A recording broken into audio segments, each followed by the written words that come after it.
Hi pan people, good day and welcome back to our YouTube channel, Mergence Garden. So yan guys, nagpapausok ako dito sa may pwesto ko. Kasi nandito ko guys sa ilalim ng ating greenhouse. Kasi ito, gusto kong ipakita sa inyo yung pag-repot ko. And meron ako guys na repot, yung ating Chloe and then yung ating Blue Opalina or tinatawag nilang si Fat Beauty. So naripat ko na sila guys kanina. Pagdating sa atin, pinahinga ko lang sila ng konti and then niripat ko na agad sila guys.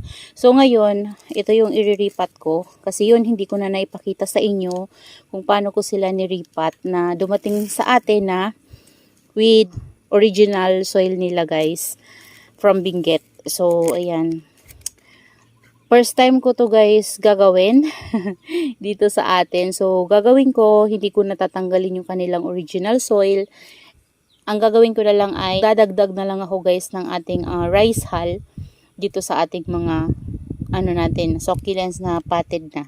So yun yung ginawa ko sa ating Chloe at sa ating Purple Delight. So yung kasi guys, yung Fat Beauty or Blue Opalina ko guys ay uprooted siya sa akin pinadala. So kung nakita nyo guys yung ating unboxing nun uprooted yung ating Blue Opalina. Tinanim ko siya talaga guys sa potting mix na gamit ko. So ito, gagawin ko nito guys ay tatanim ko siya na hindi ko na sisirain yung kanyang original soil. So ito yung pot nung isa kong succulent. So kasi yun guys, Echeveria. So tinanggal ko na lang siya and ililipat ko na lang siya sa mas smaller na pot. And ang ilalagay ko dito guys ay yung ating lovely rose. Ayan. Ganda ni Lovely Rose guys. So, madungis nga lang siya guys. Natuluan ako ng tubig habang daladala ko to guys. Galing dun sa bubong ng ating greenhouse. Yung extension ko. Naiipunan yun guys ng tubig kapag umuulan. Tapos hamog. Ayan, galing sa kalamansi. Ganda guys si Lovely Rose no. Ayan, tapos yung ating green lantern. So, ito na lang guys yung ipapakita ko muna sa inyo kung paano ko sila i-repot. Gamit yung kanilang original soil. So, itatry ko sila guys sa ganun para malaman natin kung kakayanin ba nila dito sa lowland na hindi sila tanggalin sa kanilang original soil.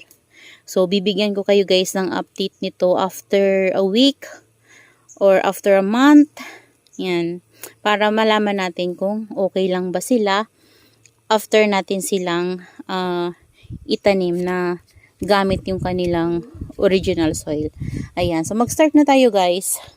Ayusin ko lang itong ating camera. So, dala ko dito yung pagtataniman ko. Ito yung pagtataniman ko ng green lantern. So, yung old pots ko na to guys kasi wala na nga akong pot.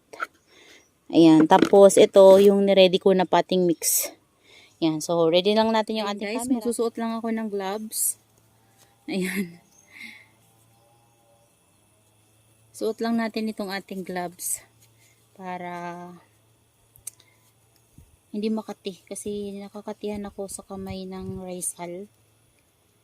Ayan guys, nakapagsuot na tayo ng gloves. And ito siguro guys, tatanggalin ko muna yung pamis niya sa taas.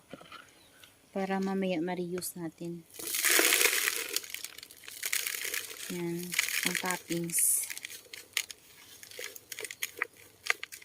Yan, and then tatanggalan natin ng soil mix. Yan, marami ako dito guys, mga pots na mga hindi nagagamit. Yung mga old pots ko nandito lang sa labas. So, gagawin ko, tatanggalin ko muna. Madudungis nga lang to kasi nandito lang sila guys, hindi ko to nalilinisan.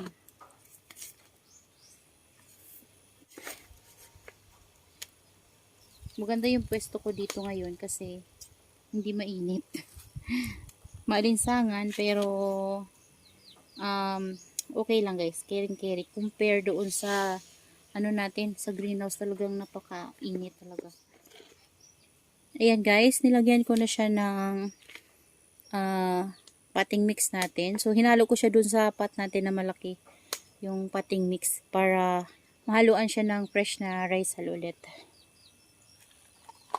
Ayan. Ito yung ating lovely rose. Yan. May mga leaves pa guys ni Purple Delight kasi nalagasan yung ating Purple Delight. Ito din no, meron siyang lagas. Pero matagal na ata ito kasi meron na nga baby. Ayan, sa ilalim. Yan. Pero bago natin siya tanggalin, kailangan linisan muna natin yung kanyang lower leaves. Yan. Yung kanyang ilalim. Tanggalin natin yung mga dry leaves para malinis at hindi sila guys puntahan ng mealybugs. Ayan. So ito talaga guys yung gusto ko na matanggap si Lovely Rose na potted kasi kapag potted hindi sila guys sa bubugbog. Ayan. Kunin natin siya ng buo.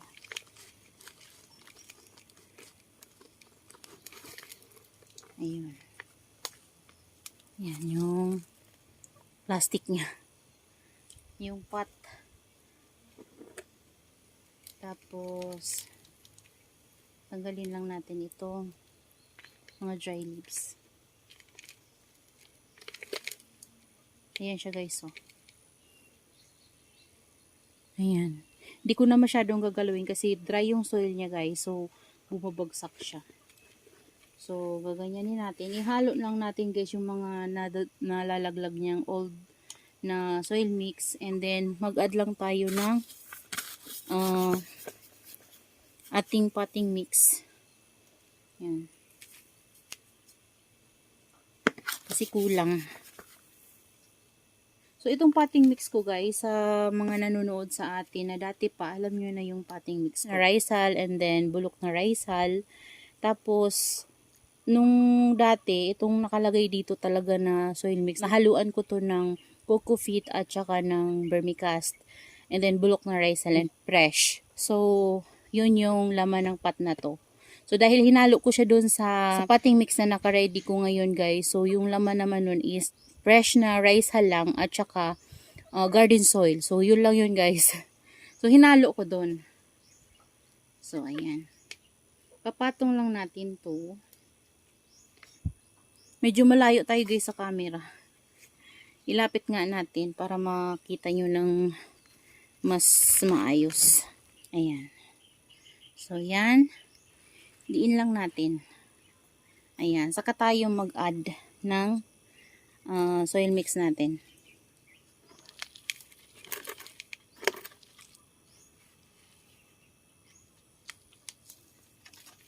Ito yung kinuha natin kanina sa ibapo. So, hindi ko na hinalo. Ito na lang para mas mabilis tayo.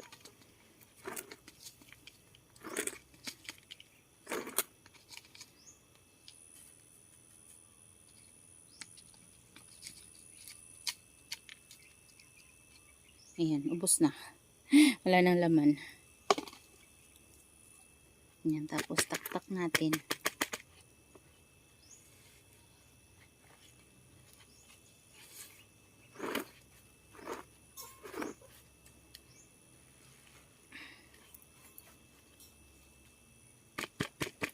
Dungis nga lang kasi ito guys, so nabasa to kanina. Nabuhusan ako ng tubig, so nadudungisan yung pot natin kasi basa to. Pero okay lang yan guys. Malilinisan na lang natin yan kapag nakapagdilig na tayo sa kanila. Yan. Ito talaga guys yung gusto ko na halaman na ma-receive from Benguet. Yung potted sila guys na dadating sa akin. Kasi maganda talaga sila kapag potted. Yun nga lang mahirapan tayo kapag mag-upload tayo or magpapalit tayo ng potting mix. Kasi kailangan tayo na yung maglilinis. So, compare kay LBC na pag through LBC yung ano nyo guys, shipping nyo. Malinis nyo na guys marireceive. So, na-air dry na siya. Yun nga lang guys, yung dito, di maiwasan na mag-mush yung iba kasi matagal nga sa atin dadating. So, depende rin. Kasi ako nasa probinsya ako guys. So, na-timing lang ngayon na nakauwi agad yung husband ko after nito ma-pick up. So, pagkadating nito guys, kinaumagahan, na-pick up na niya, tapos nakauwi na siya. So, yun yung kagandahan, nakuha niya agad. Compare kay LBC na depende sa lugar natin kung gaano kalayo bago natin ma-receive. So dito sa akin siguro naabot ng 2.5 days bago ko ma-receive pag LBC yung courier ko. Pero kapag buship naman guys, ano lang naman ako, Metro Manila, Pasay. So 1 day lang guys, nandun na yung ating halaman. Ayan. Pipick upin lang natin sa branch ng Victory Liner. Ayan na guys, napat na natin yung ating lovely rose. Ayan, ilalagay ko sa kanya yung toppings ko na nandito kanina. Para hindi naman guys sayang. Saka ko na to guys lalagyan ng ng furadan. Kasi hindi ko nadala dito yung furadan natin. So, saka ko nilagyan.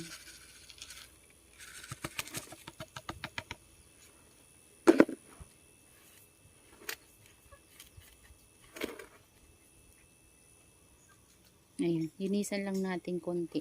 So, parang medyo may dito. Kasi, nung na-receive natin siya, medyo maluwag yung box. So, natumba yung ibang succulents natin. So, nabugbog yung iba. Ayan o, nalagyan to ng wala ako guys pang put-put na sa loob ng greenhouse. Ang init kasi dun guys, kaya ayoko pa balik-balik dun. So, yung kinuha natin sa kanyang lip propa, ilagay lang natin dyan. Yan, dyan lang.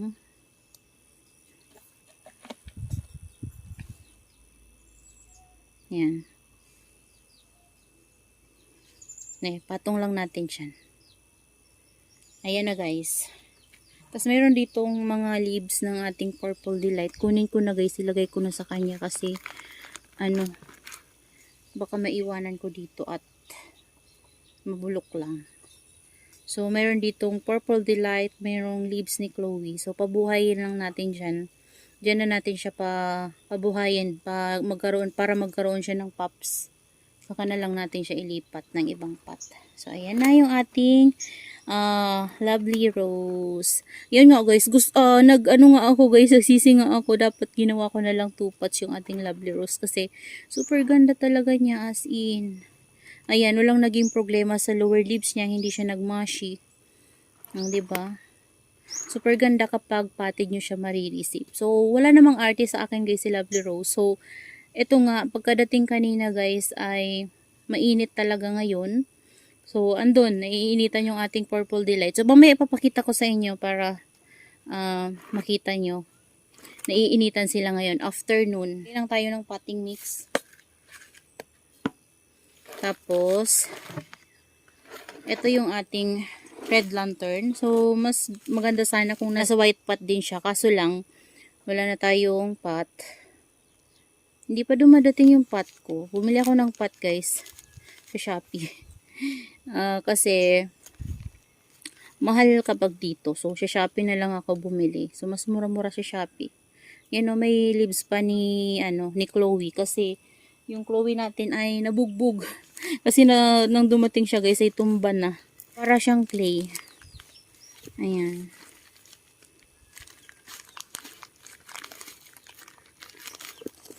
Pero kapag dinilig nyo to guys, lumalambot to. Ayan, lumalambot to siya kapag dinilig. Sobrang niya. Sobrang tigas. Ayan o. Ayan, linisan lang natin.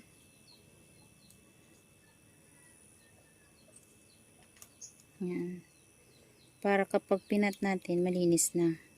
Hindi na tayo mahirapan. Kasi malalaglag lang yan sa pot natin eh. Matigas talaga to guys eh oh.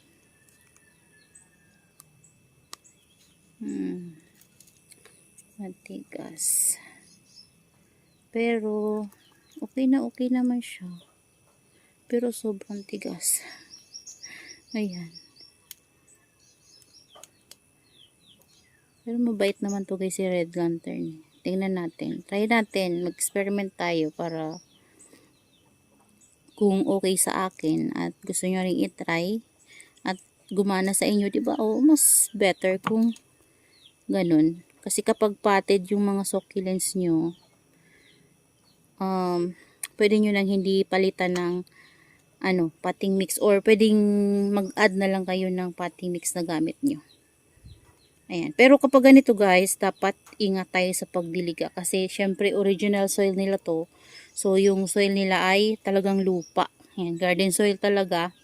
So kapag nagdilig tayo, dapat talaga matagal-tagal tong sundan ng dilig. Hindi kagaya ng gamit ko dito na soil mix na kapag nagdilig ako ngayon, bukas pwede ulit ako mag-spray sa kanila. Kasi nga, Rizal, mabilis talaga yun guys mag-dry. And very fast draining talaga yung ating ginagamit na soil mix. Kasi yung Rizal talagang napakabilis niya guys bumaba ng tubig. And hindi siya nastaka ng tubig. Dagdagan ko lang yung yung potting mix natin.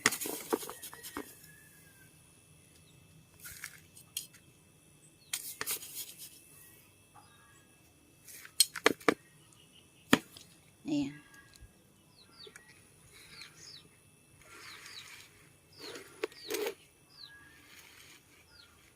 Ayan siya. So, mag-add tayo ng ating potting mix dito.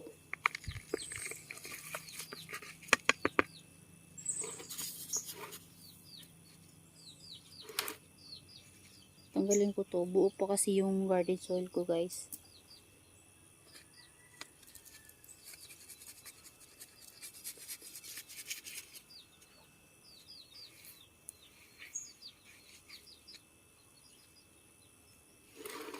Medyo pinataasan ko guys para hindi na tong natin. Medyo nakataas siya. Hindi nakalubog. Mas maganda yung nakataas. Yan ito. Okay siya gamitin. Ganito gusto ko guys kapag tumatambay ako dito sa labas. Talagang nagpapausok ako kasi iba yung iba yung feeling kapag naamoy mo yung usok. Kasi probinsya talaga. Probinsya feels.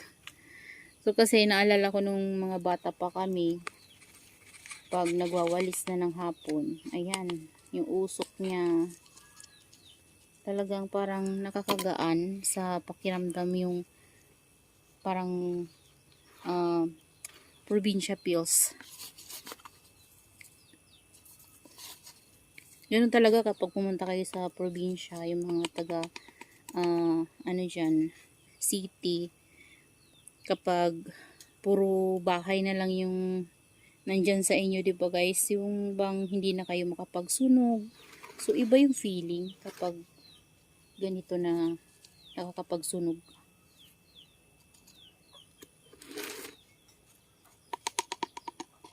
Ayan. So okay na to guys. Na yung ating red lantern. Charan! So, sana maging maganda ka dito sa lowland. And gusto nito guys yung strong sunlight para mag-red. Yan, nagre-reddish yung kanyang mga leaves. Ayan guys. Ayan na yung naripat natin ngayon. Ayan. Charan! Ang ganda guys ni ni Lovely Rose. Yan. Tapos si green lantern. So pupunta tayo guys sa loob ng greenhouse. Daling ko to doon para maarawan sila ngayon. And papakita ko sa inyo yung mga naripat guys. Ayan, nagtalokbong lang ako kasi grabe yung init guys. Alinsangan, grabe. Ayan sila. Ayan, eto hindi ko pa to guys na riripat. Ayan nasa original soil pa siya. Ayan na yung ating Chloe, nilipat ko siya dun sa pot ng ating Purple Delight na big. So, siya yung nilipat ko dun. And lalagyan ko yan guys ng macrame. So, isasabit ko yan siya. So, yan yung ating Lovely Rose and then Red Lantern. Tapos dito guys, nandito yung ating Purple Delight. So, ayan siya. So, nabalian siya guys ng 2 heads dyan. So, ganun din yung ginawa ko sa kanya. Tinanim ko siya yung kanyang original soil. Ayan. So, ayan nainitan sila ngayon guys. Ayan, so, ganyan yung nangyari dun sa mga na-unbox natin nakaraan and naitanim na from Igors and Balangabang. So, and then galing kay Ma'am Amore. So, ayan okay naman sila guys. Ayan Initan sila. So, ayan lang sila guys. And yung ibang galing kay Ma'am Nida guys ay nandito. Ayan, dito sila. Nainitan na rin sila. Yung ating afterglow na very, talaga, clumping. Tapos dito yung isa. Ayan, okay naman to. Ayan, nainitan talaga sila guys. Ito yung isang Orbidona. Ayan, ini-air dry ko kasi wala pa akong pot. Ito yung Bill Baker and then yung Pink Chantilly. Ayan, nagkakaroon na siya ng ganito. Yan, unti-unti na yan guys, nagre-recover na sila. Tapos ito naman yung naputol na heads galing sa ating Purple Delight. Ayan, initan sila. Ayan, ito yung isa, si Takasago. Ayan guys. So yan guys, yung mga succulents from Ma'am Nida. Ito yung mga una natin. Tapos yung Western Buko guys ay nandito. Ayun siya. So nainitan siya. So, yun lang guys. That's all for today's video. So, bibigyan ko na lang kayo ng update nito after a week. And after a month din guys, para malaman natin kung okay lang ba sila dito sa ating garden gamit yung kanilang original soil. So, that's all for today's video guys. Yan. Maraming salamat po sa inyong panonood. And see you on my next vlog. Happy gardening everyone. Bye-bye. Sobrang init talaga guys. Bye-bye guys.